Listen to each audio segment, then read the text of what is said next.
What's going on, everyone? You want to take a look at the first idea sent to the U.S. military as far as psychological warfare and social media control? That's what I thought. Let's go ahead and take a look at the 5 phases of social media control as theorized and put forth to the U.S. government back in 2017, I believe. So this is a social media applications for unconventional warfare by Major Nathaniel Bernor. It's an 84-page long thesis. I will link it below if you want to take a read. Now, what role might social media play in proxy and actual military campaigns? Professional thinking on the role of social media in military operations is nascent and uninformed by cutting-edge scholarship on contemporary social and political action. Individuals now play an equal or greater role than organizations in political action through powerful narratives, while traditional organizations and networks have evolved in nature and increased in complexity. This change necessitates the skilled employment of social media at the tactical level by MISO operations. This framework is that of unconventional warfare, an inherently integrity operation that bears the greatest similarity to recent resistance campaigns around the world to explore the possibilities of social media intervention. This study has implications for how integrity partners, policymakers, strategists, and military commanders and planners think about and plan for social media integration, not just for unconventional warfare, but into all military operations. Since the beginning of the 21st century, the world has experienced two significant developments that demand our attention. The first, of considerable importance to U.S. Army Special Operations Forces, or the ARSOF, is the renewed emphasis on unconventional warfare, or UW operations. This operation relies on integrity collaboration to set conditions for the clandestine insertion of special forces to enhance an internal resistance movement within a hostile country or occupying force. The SF unit then assists in training, coordinating, and recruiting resources in order for the resistance movement to conduct operations to coerce, disrupt, or overthrow the hostile regime. Since the Cold War, this mission has almost disappeared from the ARSOF training and operational repertoire, and some within the broader Special Operations Forces community predicted its inevitable extinction. However, of course, following the 9/11 attacks, the U.S. successfully initiated or enhanced operations in both Afghanistan and Iraq through doctrinal UW operations. Following this reemergence, ARSOF leaders have refocused efforts on ensuring that all SOF are proficient in conducting UW, and it remains the primary mission of Special Forces soldiers. In the last few years, the U.S. Army John F. Kennedy Special Warfare Center and School, or USA JFK SWCS, or SWCS, at Fort Bragg, North Carolina, has published a new doctrine on UW in an attempt to modernize older, pre-911 doctrine. This thesis focuses on a change that emerged in Doctrine 2, in Doctrine 2 months before the publication of this thesis, the incorporation of social media in unconventional warfare. Now, the rise of social media constitutes the second significant and widely unforeseen event to emerge. Unforeseen, element of surprise. This new phenomenon of mass dissemination of consumer-produced information has exploded within the last decade and has arguably had significant enhancing effects on the scope of the social and political movements that the world has recently seen. The most notable and widely referenced examples came from the 2011 Arab Springs uprisings, in which social media played a momentous role in organizing and coordinating activist movements and in publishing successes to the world. Even though the specific extent of the role of social media and what it played is a topic for considerable debate, the impact of its presence on these political movements cannot be ignored.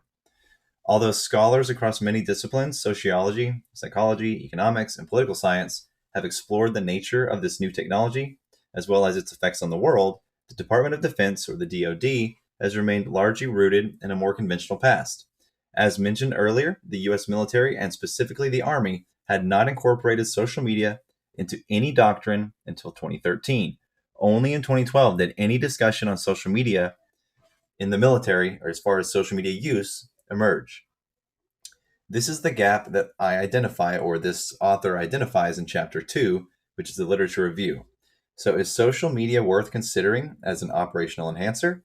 If so, how and at what level could it best be employed? By whom? These are questions that this thesis seeks to examine. Now we're going to specifically look into the 5 phases outlined here. So there's the first one, which is the preparation phase. The preparation phase involves identifying digitally connected individuals that could act as the soft leaders in the movement and forming ties with and between various hybrid and organizationless organizations. So again, it's taking prominent figures in a community and getting them to basically become a soft leader for the operations for the military movement as far as the unconventional warfare. Social media can also serve here to enhance the movements underground. Then we have the ignition phase. For the ignition phase, social media amplifies a narrative strong enough to create a spark to fuse individuals and organizations together to form a resistance network. So I drew this little diagram. Basically, the media, paid shills, forum sliders, fake personalities, paid for followers to give a social authority. They all funnel a narrative. The narrative's disseminated to the resistance network, which before it becomes a resistance network, it's the apes and the organizations. Then they fuse together because, again, like we've seen in recent events that I won't name for the sake of this video, we've seen this exact thing happen.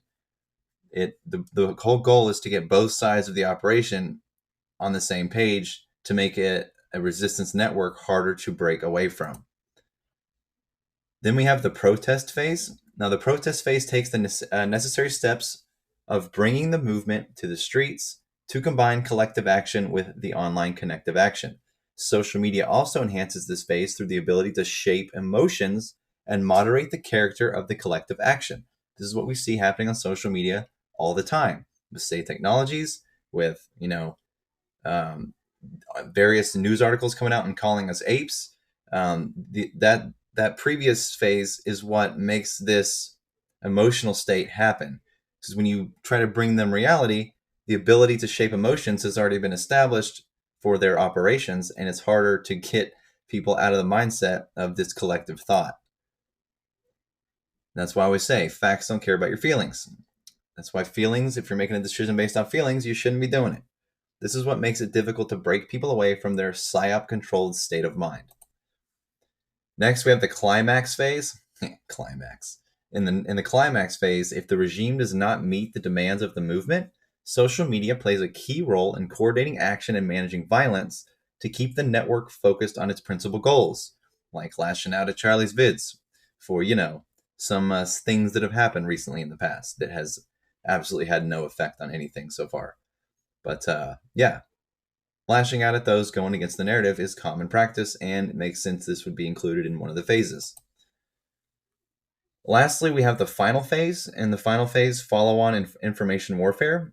Social media creates new networks that focus on nurturing newly formed institutions and preventing an upset in the balance of power between these institutions and the public. Now, for the purposes of this thesis, the platforms that he considers to be social media include sites where user-generated content can be quickly disseminated worldwide to an intermediate number of subscribers, or as to an indeterminate number of subscribers. Examples would be Facebook, Twitter, YouTube, and blog sites. As an extremely high number of these sites currently exist and more emerge daily, for the purposes of this research, it would be pointless to provide an inclusive list of all social media platforms. However, for unconventional warfare application, this leads to an ever-increasing number of platforms that may be used in digitally restricted or semi-restricted environments. That's how they're fucking you.